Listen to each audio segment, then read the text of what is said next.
The thrill is undeniable. 114 miles an hour in first gear. 0 to 105 seconds. You can wheelie on them forever. So are the risks.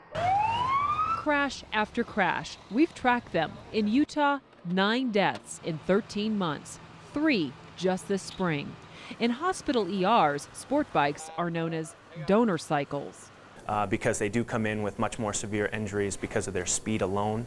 High speed's often a big factor. You see depressed skull fractures, intracranial bleeding, multiple musculoskeletal injuries, fractured legs, open wounds. That's all it took for Chris was one mistake. Sherry Downard's 23-year-old son Chris was testing the limits, got his new bike up to 100 miles an hour. Then, and when he went to pass a car on the right, there was a parked diesel trailer and he ran into the back of it.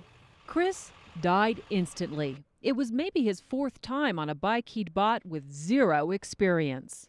He said that it was kind of wobbly because he was trying to, get used to it and try to keep it, within the lanes of the road.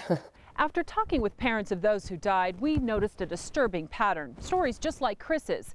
New riders buying high-powered machines, then hitting busy city streets to start training themselves.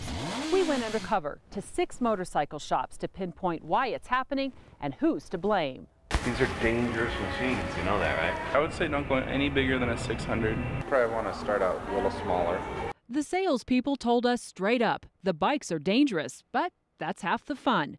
When our producer revealed he'd never ridden one. Right now I don't have a motorcycle license. You don't need one. You don't need one? You have to buy it and ride it. That's right. In Utah, you don't need to know how to handle one of these to drive it. You just need to pass a written test at any DMV office. You can go down there right now and take a little test and they'll give you a permit.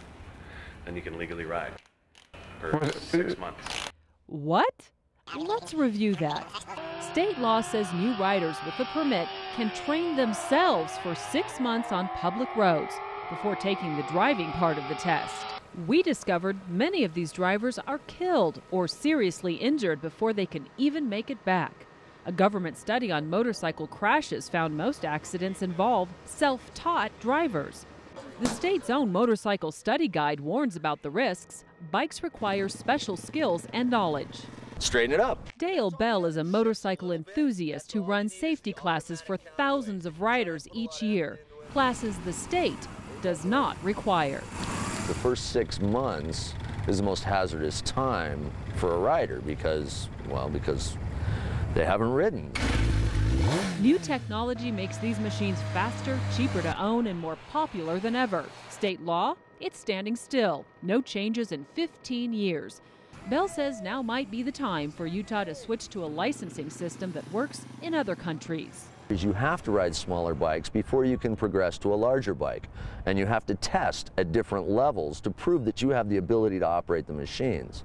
I really hate to see any other parents lose their child over this.